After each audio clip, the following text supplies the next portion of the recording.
Good morning, St. Francis. It is Friday, April the 30th, 2021, Friday of the fourth week of Easter. It is the 27th day of Easter.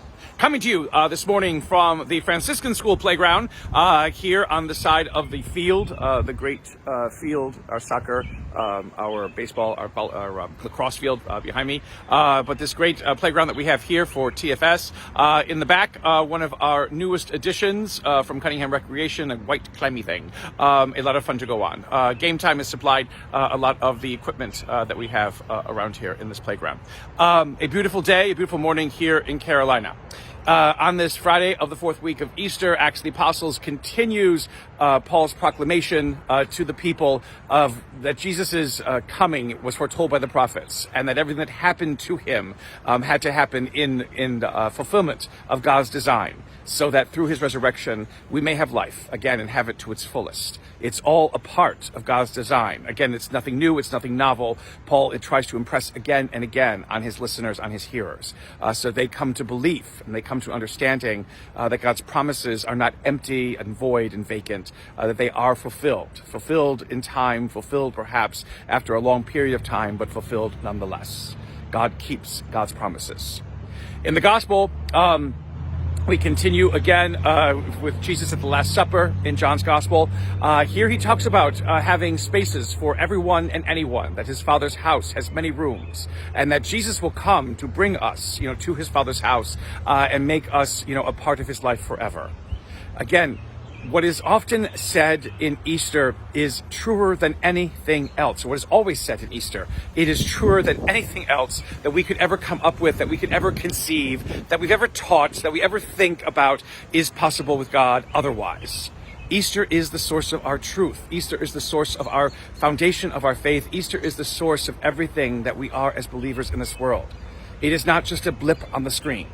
And so when Jesus says, there are many rooms for everyone, that everyone can be welcomed into my Father's house, Jesus means that. And notice again, there is no qualification, there is no meriting, there is no deserving, there is no test to take, there is no whatever's trials and tribulations and whatever. It's everyone is welcomed into God's house, period. Again, all this idea sometimes that we have to do this, that, or the other thing to deserve God's love or merit God's love or be able to come into heaven, again, is of our own creation, is of our own doing, because we do not trust what Jesus says. And then we do not trust what God proclaims through Jesus. Really, in reality, again, the awareness that there is a place for us in God's life is what needs to motivate us, needs to become a part of the dynamism of what makes us us in this world. Not our fears, not our dreadings, not our anxieties, not anything else like that. Again, too many people will say that if there is a place in God's house, for everybody, then, what's the sense, in being, and then either living this life or living this life well?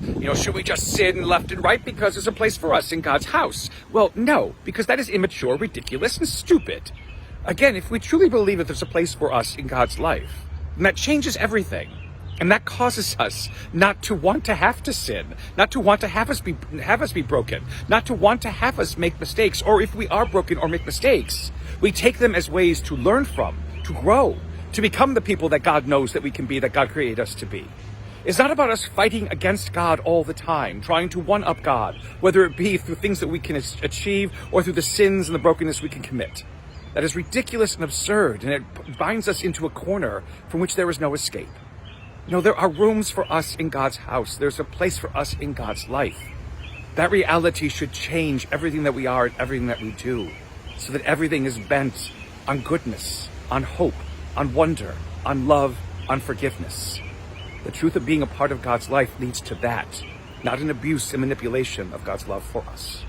Easter proves that, and we need to listen, understand, and embrace it. A blessed Easter, St. Francis. May the Lord continue to give you his peace.